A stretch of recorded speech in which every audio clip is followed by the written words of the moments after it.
পিতামাতার কাছ থেকে মাপ নেওয়া সহজ, আল্লাহর কাছ থেকে যেমন মাপ নেওয়া সহজ, পিতামাতার কাছ থেকেও মাপ নেওয়া সহজ। আল্লাহ তাআলা যেমন হাজার অপরাধীকেও ক্ষমা করে দেয়, পিতামাতাও হাজার অপরাধীকে ক্ষমা করে দেয়।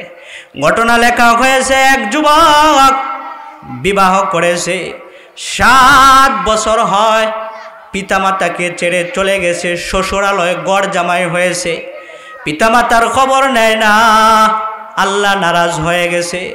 আল্লাহ নারাজ হয়ে গেছে তো আল্লাহ তাআলা তাকে এত রোগ দান করেছে, এমন জটিল রোগ দান করেছে, যৌবন বয়সে যৌবন রোগে আক্রান্ত হয়েছে। চিকিৎসক তার পুরুষত্ব কেটে ফেলেছে, যৌবন বয়সে যৌবন হারায়া পথের কাঙাল হয়ে গেছে। স্ত্রী অন্য জায়গায় গিয়া বিয়া বসেছে, শ্বশুর গাড় ধাক্কা দিয়ে বাড়ি থেকে বের করে দিছে। যৌবন বয়সে যৌবন রোগে আক্রান্ত হয়ে গেছে। রাস্তার মধ্যে পড়ে চিন্তা করে খায়, হায় স্ত্রী আমাকে তাড়ায়া দিল, শ্বশুর আমাকে তাড়ায়া দিল, আজকে যদি আমার মা থাকতো তাহলে মা আমাকে তাড়াইতো না। কই আসি মা বাবাকে তয়া খুদায় আসি, যাই অসুস্থ শরীরে মা বাবার একটু সাক্ষাৎ করি। খুতুবাতের মধ্যে লেখে, অসুস্থ শরীরে সন্তানটা মা বাবার বাড়ির দিকে রওনা দিছে। আবার ভয় পায়, 7 বছর পর্যন্ত খবর নিলাম না, মা বাবা কি আছে না মরে গেছে তাও তো জানি না, কোন মুখ নিয়া কিভাবে তাদের সামনে গিয়া দাঁড়াইব। কিন্তু আবার বলে মা বাবার কাছে গিয়া পা ধরে মাপ চাইব, যত অপরাধী করে না কেন আমার মা বাবাকে যদি পাও ধরে মাপ চাই তাহলে মাপ করে দিবে। কিতাবের মধ্যে লেখে, সন্তানটা লাঠির মধ্যে ভর দিয়া দিয়া বাড়ির দিকে রওনা দিছে। যাইতে যাইতে যাইতে যাইতে বাড়ির পাশে গিয়া দাঁড়াইছে, কিন্তু আশ্চর্য ঘটনা, যে জায়গার মধ্যে পিতা মাতার গড় ছিল এই জায়গার মধ্যে আর গড় নাই। একটা আঙ্গুরের বাগান হয়ে আছে গড়ের এই জায়গার মধ্যে। এই বাগানের মধ্যে একটা রাখাল কাজ করে, আর সন্তান জিগায়, ও রাখাল ভাই ওই জায়গাটা কি অমুকের ছিল না? রাখাল বলে, অবশ্যই ওই জায়গাটা অমুকের ছিল, কিন্তু 3 বছর আগে এই বাড়ির মালিক এত অসুস্থ হয়েছে, জায়গা বিক্রি করেছে, বিটা বাড়ি বিক্রি করেছে, চিকিৎসা করেছে, তারপরেও বাঁচে নাই। এই বাড়ির মালিকটা মারা গেছে। তবে এই বাড়ির যে বৃদ্ধ মহিলাটা আছে, এই মহিলাটা ওই বাড়ির ঝুপড়ি করিতে থাকে, দিনের বেলা আন্দা চোখে ভিক্ষা করে, রাত্রের বেলা ওই বাড়ির ঝুপড়ি করিতে থাকে, ঝুপড়িতে থাকে। তুমি যদি রাত্রের বেলা যাও তাহলে মহিলাটাকে পাওয়া যাইবা। তবে যুবক শোনো শোনো, এই মহিলার কাছে আমি শুনেছি এই মহিলার নাকি একটা অবাধ্য সন্তান আছে, যে সন্তানটা 7 বছর হয়ে যায়, পিতামাতার খবর নেয় না, পিতামাতার খোঁজ খবর নেয় না, টাকার কারণে চিকিৎসা করতে পারে না। বৃদ্ধ পুরুষটা মারা গেছে, বাবা মারা গেছে, টাকার জন্য চিকিৎসা করতে পারে না। মহিলাটা ওই সন্তানের জন্য কাঁদতে কাঁদতে অন্ধ হয়ে গেছে, চোখে দেখে না।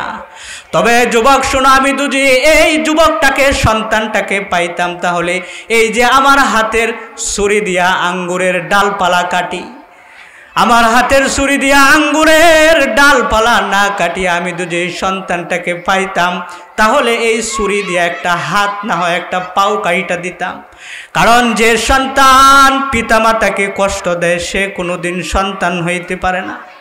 নিজের কথা নিজের কানে শুনিয়া কলিজা ফাটিয়া যেন রক্ত বাহির হইতেছে। হায় হায় রে, কোন অবস্থায় মার কাছে গিয়া দাঁড়াইব, কোন অবস্থা মাকে মা বলিয়া ডাক দিব। তারপরেও মার কাছে দেখা করার জন্য রওনা দিছে। কিতাবের মধ্যে লেখে, 1 কদম আগায় আর 1 কদম পিছায়, কি নিয়ে আমি মার কাছে গিয়া দাঁড়াইব। হাঁটতে হাঁটতে হাঁটতে হাঁটতে মার দরজার পাশে দাঁড়াইছে। সন্ধ্যা হয়ে গেছে, মা মাগরিবের নামাজ পড়তেছে। নামাজের মধ্যে দাঁড়ায়া যখন সালাম ফিরাইছে, বিন বিন বিন বিন আওয়াজ হয়, মা দোয়া করতেছে। দুইটা হাত উপরের দিকে দিয়া মা ডাক দেয়া বলে, আল্লাহ তুমি কি আমার একটা দোয়া, তুমি একটা আরজি কবুল করবা না?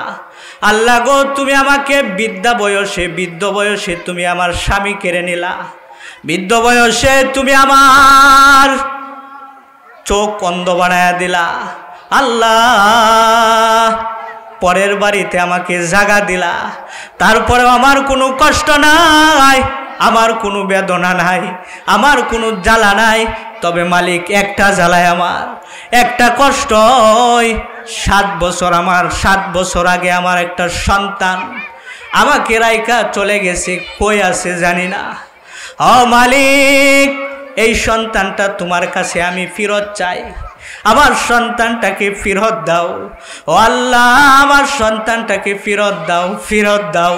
আমার সন্তানটাকে আমি ভিক্ষা করে খাওয়াইব, তারপরেও আমার সন্তানটাকে তুমি আমার কাছে ফিরায় দাও। কেন দিবা না?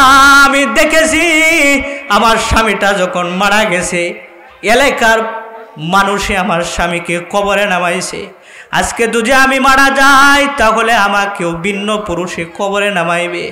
আল্লাহ গো, আমার একটা আবদার, আমার সন্তানটাকে ফিরায় দাও, যেন আমার সন্তান আমাকে নিয়ে কবরে নামাইতে পারে।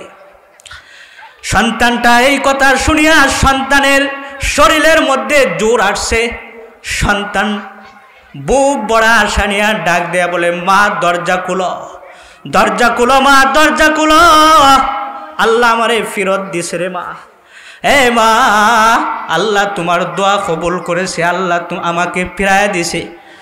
দরজা খুলো। মাটা অসুস্থ শরীরে দরজা খুলেছে।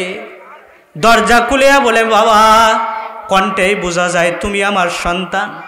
আয় বাবা, আয় আমার বুকে আয়। 7 বছর আগে তোকে আমি দেখেছিলাম, আর এখন মনে হয় দেখতে পারবো না।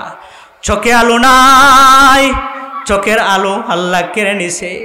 এ বাবা, 7 বছর আগে তোকে দেখেছিলাম, আর দেখতে পারবো না। আয় তোকে 2টা হাত দিয়া দেখি। এ বাবা, 7 বছরে কেমন হয়েছ, 2টা হাত দিয়া তোরে দেখি।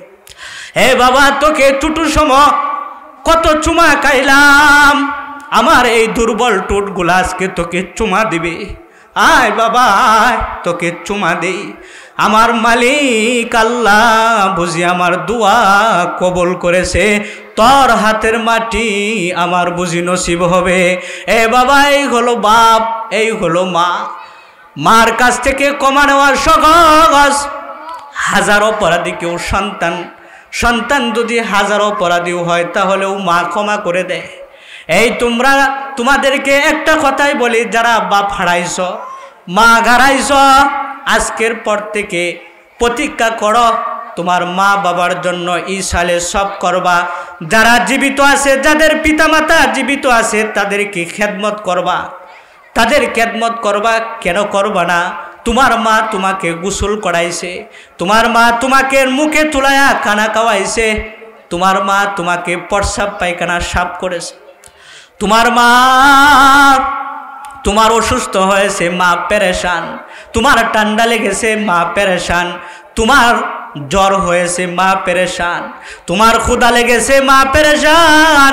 এই যে তোমার মা তোমাকে এত ভালোবাসছে, কেন বাসবা না তোমার মাকে?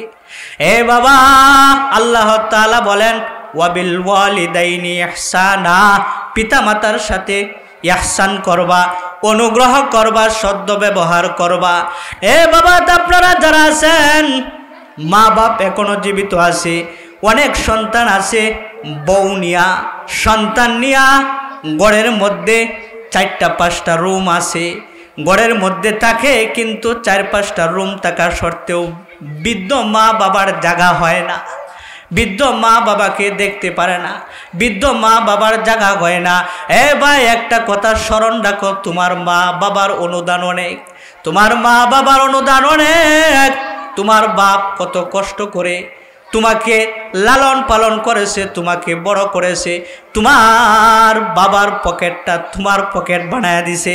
তুমি যখন হাঁটতে পারো নাই বাবার, তুমি যখন দুর্বল ছিলে বাবার পকেট থেকে তুমি টাকা বাহির করে নিছ, তোমার বাপ মজা পাইছে, তোমার বাবার ভালো লাগছে।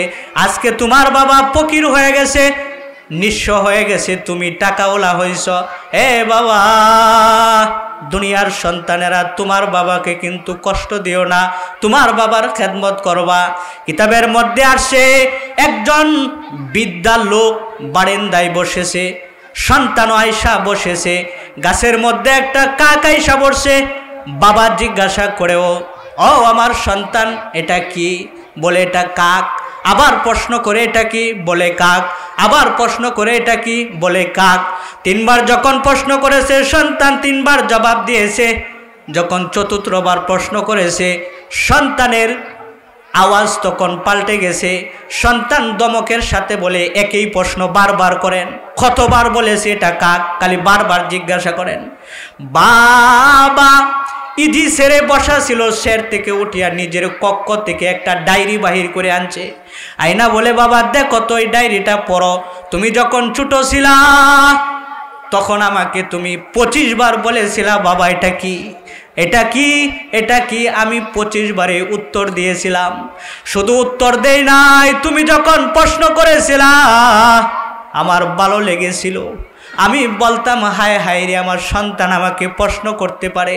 আমি 3 বার জবাব দেই নাই, আমি কিন্তু তোমাকে 25 বার জবাব দিয়েছিলাম, তখন আমার ভালোই লেগেছিল। আর তোমাকে আমি 3 বার প্রশ্ন করলাম, 3 বার জিজ্ঞাসা করলাম, 3 বারের মাথাতেই তোমার কথার ধরন পাল্টে গেছে।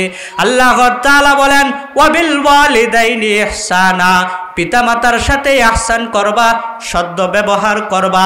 আল্লাহ তাআলা বলেন, ফালা তাকুল লাহুমা উফ, সাবধান তাদেরকে উফ বলিও না। উফ বলিয়া এমন শব্দ বোঝানো হয়েছে যে শব্দর দ্বারাই সন্তান বিরক্তি প্রকাশ পায়, যে সন্তান দ্বারা পিতামাতার সাথে সন্তান যে শব্দের দ্বারা বিরক্তি প্রকাশ পায়। আল্লাহ তাআলা বলেন, ওয়ালা তাকুল্লাহুমা, ফালা তাকুল্লাহুমা উফ ওয়ালা তানহারহুমা ওয়াকুল্লাহুমা কাওলান কারীমা, তবে বলো তাদেরকে শিষ্টাচারপূর্ণ কথা, তাদের সাথে যে কথা বলবা শিষ্টাচারপূর্ণ কথা বলবা। ওয়াকফিদ লাহুমা জানাহাদ দুল্লি মিনার রাহমা, তাদের সামনে ভালোবাসার সাথে নম্রভাবে মাথা নত করে দাও। ওয়াকুর রাব্বিরহামহুমা কামা রব্বায়ানি সগীরা, বলো হে পালন কর্তা তাদের উভয়ের প্রতি রহম করো, যেমন তারা আমাকে শৈশবকালে লালন পালন করেছে।